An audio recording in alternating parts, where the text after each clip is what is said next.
La Douce France, one of the most popular holiday destinations for Dutch tourists. This is Lac de Panechère in Le Morvan, a regional park in the Burgundy district. The lake serves as a reservoir for the Seine River and makes sure that Paris doesn't flood. Good friends Piet and Amy moved to this area from Amsterdam a few years ago and now live at this picturesque maison with their little son Moby. Together they run a business in regional wines called Gare du Vin. Lucky for us, there's always a few bottles open. Joining me and my girlfriend Elska on this road trip are dear friends Robert and Milou. From France, we traveled on to Italy's Aosta Valley, located between France and Switzerland. At its core, some majestic peaks, including Mont Blanc, the highest mountain in Europe. Our camping here in Aosta was situated in this mountain range and right next to a glacier. Can you imagine 30 plus degrees Celsius walking onto a glacier with flip-flops on? Super weird, but very fun. Right next to the glacier, we found this mountain stream of ice-cold water. Very refreshing on a hot summer day, and combined with this amazing scenery, it made for a pretty remarkable dip. The oldest national park in Aosta is the Gran Paradiso. Here it is still possible to see animals in their natural habitat, including ibex, eagles and marmots. There's a number of beautiful hiking trails which will lead you from one spectacular view to the next. Many trails lead to or via some of the many mountain lakes, like this Lago d'Arpi.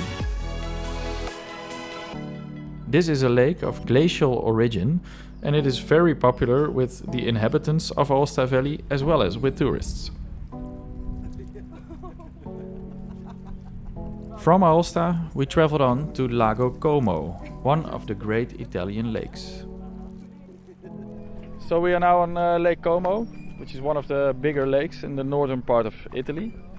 And the best way to discover this lake is by boat, which is what we are going to do now. So pretty cool. Let's join. Como is also a lake of glacial origin. It has an area of 146 square kilometers, making it the third largest lake in Italy after Lake Garda and Lake Maggiore.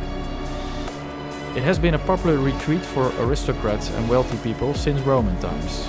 Many famous people have homes on the shores of Lake Como, including George Clooney, Madonna and Sir Richard Branson. So we are now in Trieste, which is in the northeastern part of Italy. Very close to the Slovenian border, only about 10 kilometers that way.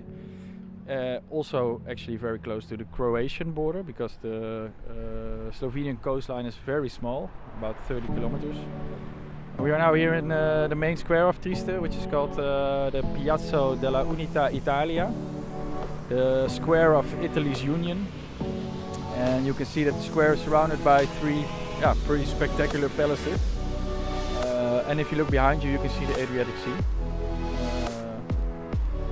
That's it. Other than that, there's not really much to do in Trieste, we found, but there is plenty of other stuff to do around Trieste, which we would like to show you. See you later. I just told you there's a lot to do around Trieste, but in fact it turned out that there wasn't so much to do after all.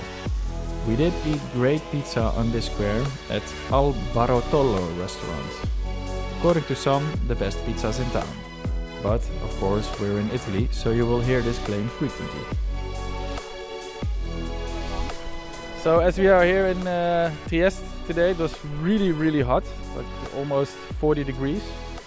And even as the sun is setting now, it's still around 34, 35 degrees. So, what do? We go for a refreshing dive, and one of the best places to do it is here on the Barsola, which is the most favorite place both for tourists and local people. You can see, for instance, behind you some old people playing cards. Really nice to see. Guys, are you jumping in or what? Do it! Oh yeah, I'm gonna do that too.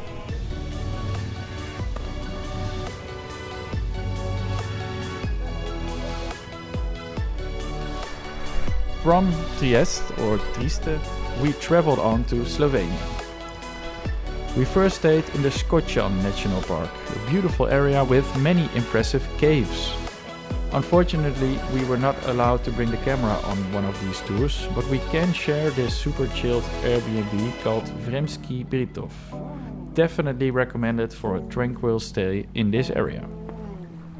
So we are now here at the Gorges of Tolmin, which is basically a river running through this mountain pass.